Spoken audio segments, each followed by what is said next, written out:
Ukrainian filmmaker Oleg Sentsov hugs his daughter upon his arrival at Boryspil airport, outside Kyiv, Ukraine, Saturday, September 7, 2019. Planes carrying prisoners freed by Russia and Ukraine have landed in the countries' capitals, in an exchange that could be a significant step toward improving relations between Moscow and Kyiv. The planes, each reportedly carrying 35 prisoners, landed almost simultaneously at Vyanukovo Airport in Moscow and at Kyiv's Boryspil Airport.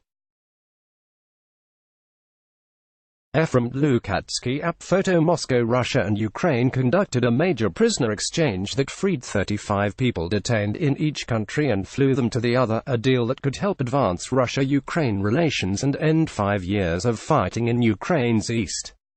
The trade involved some of the highest-profile prisoners caught up in a bitter standoff between Ukraine and Russia. Among those Russia returned was Ukrainian film director Oleg Sentsov, whose conviction for preparing terrorist attacks was strongly denounced abroad, and 24 Ukrainian sailors taken with a ship the Russian Navy seized last year. The prisoners released by Ukraine included Volodymyr Sept, who commanded a separatist rebel air defense unit in the area where a Malaysian airliner was shot down in 2014, killing all 298 people aboard.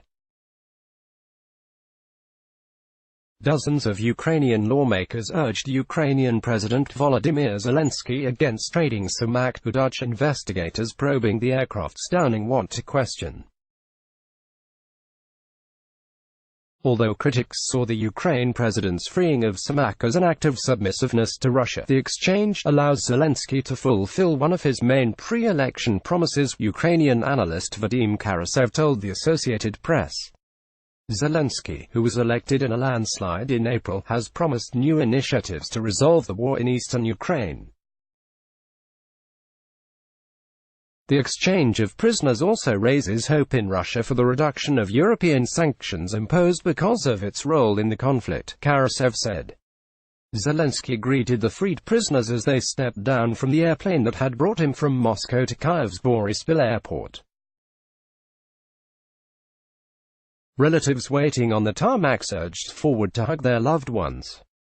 Most of the ex-detainees appeared to be in good physical condition, although one struggled down the steps on crutches and another was held by the arms as he slowly navigated the steps. Hell has ended, everyone is alive, and that is the main thing, Vyacheslav Zinchenko, 30, one of the released sailors, said. He and 23 others were seized after Russian ships fired on 2 Ukrainian vessels on November 25 in the Kerch Strait, located between the Black Sea and the Sea of Azov next to Russia-annexed Crimea. Russia was not able to break me even though they tried hard to do this, said Nikolai Karpyuk, who was imprisoned in 2016 after he was convicted of killing Russians in Chechnya in the 1990s.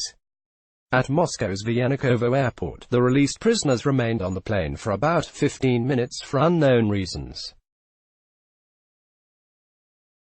When they came off, many toting baggage, a bus drove them to a medical facility for examination. Another Ukrainian on the plane from Moscow was Kirill Vyshinsky, head of Russian state news agency RIA Novostyi's Ukraine branch. He had been jailed since 2018 on treason charges.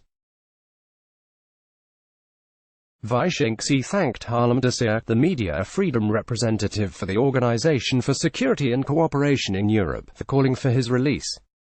Russia said it would release a full list of its citizens freed by Ukraine later Saturday.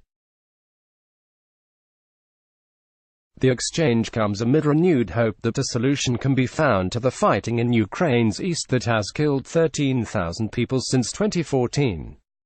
A congratulatory tweet from U.S. President Donald Trump called the trade good news. Russia and Ukraine just swapped large numbers of prisoners. Very good news, perhaps a first giant step to peace, Trump's tweet said. Congratulations to both countries. However, reaching a peace agreement faces many obstacles, such as determining the final territorial status of rebel-held areas.